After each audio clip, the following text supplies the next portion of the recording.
రా నారాయణ రామ్. సంతానదళ్ ఒక కొత్త సిద్ధాంతాన్ని సమర్పించింది.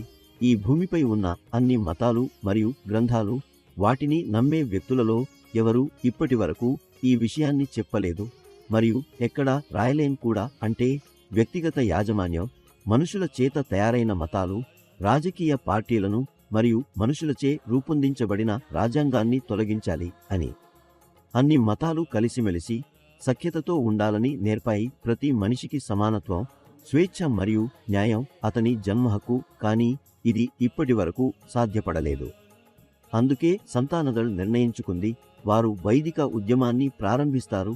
వ్యక్తిగత యాజమాన్యం, మనుషులచే తయారైన మతాలు, రాజకీయ పార్టీలు మరియు రాజ్యాంగాన్ని తొలగించేందుకు పూర్ణంగా కృషి చేస్తారు. ప్రధాన మంత్రి నరేంద్ర మోదీ మరియు ముఖ్యమంత్రి యోగి ఆదిత్యనాథ్ గారిని కూడా మా వినతితో కోరుతున్నాం. వారు ఈ ఉద్యమానికి మద్దతు ఇవ్వాలని. ప్రభుత్వం త్వరగా దీనిపై నిర్ణయం తీసుకోవాలి. ఎందుకంటే ప్రజల్ని ఈ ఉద్యమంతో కలపాల్సిన సమయం వచ్చేసింది. చరిత్రే సాక్షి. ఎప్పుడూ ఏదో ఒక శక్తి ప్రజలపై పరిపాలించింది. అది మొఘల్ పాలన కావచ్చు, మతాధిపత్యం కావచ్చు, రాజకీయాధికారం కావచ్చు. కానీ ఇప్పుడు దీనికి వ్యతిరేకంగా నిలబడే సమయం. ప్రకృతి సూత్రాలను స్వీకరించాల్సిన సమయం ఇది.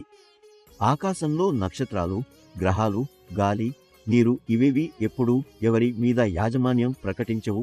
మరి మనిషి ఎందుకు ఇతరుల మీద యాజమాన్యాన్ని ప్రకటించాలి? ఈ ప్రశ్నపై ఎవరూ లోతుగా ఆలోచించలేదు. ప్రజలకు తమ జన్మ హక్కులు లభించడం లేదు. అందుకే సంతానదళ్ ముందుకు వచ్చి వారి హక్కులను ఇచ్చేందుకు కృషి చేస్తుంది.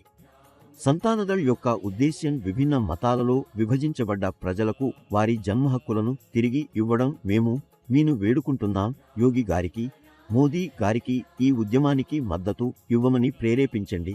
వారు కూడా ఈ పనిలో భాగమవ్వాలనే ఆశ. ఇప్పుడు సంతానదళ్కు ఒక్కటే సిద్ధాంతం ఉంది, ప్రతి మనిషికి సరైన మార్గాన్ని చూపడం. ఇప్పటి వరకు ఎలాంటి రాజకీయ పార్టీ కూడా వ్యక్తిగత యాజమాన్యాన్ని తొలగించాలనే మాట మాట్లాడలేదు.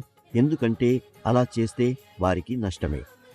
దాదాపు 400 మానవ నిర్మిత మతాలను నడిపేవారు కూడా తమ మతాలలో ఎక్కడా వ్యక్తిగత యాజమాన్యాన్ని తొలగించమని చెప్పలేదు.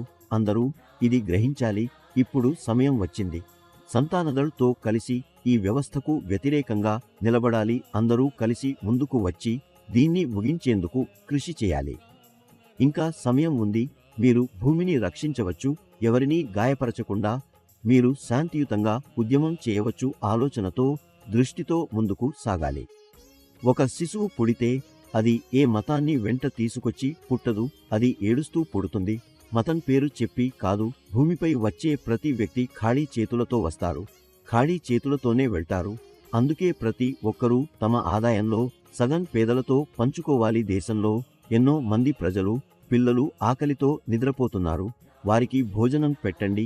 ఇది మీకు తృప్తినిస్తుంది, వారికి అన్నమిస్తుంది.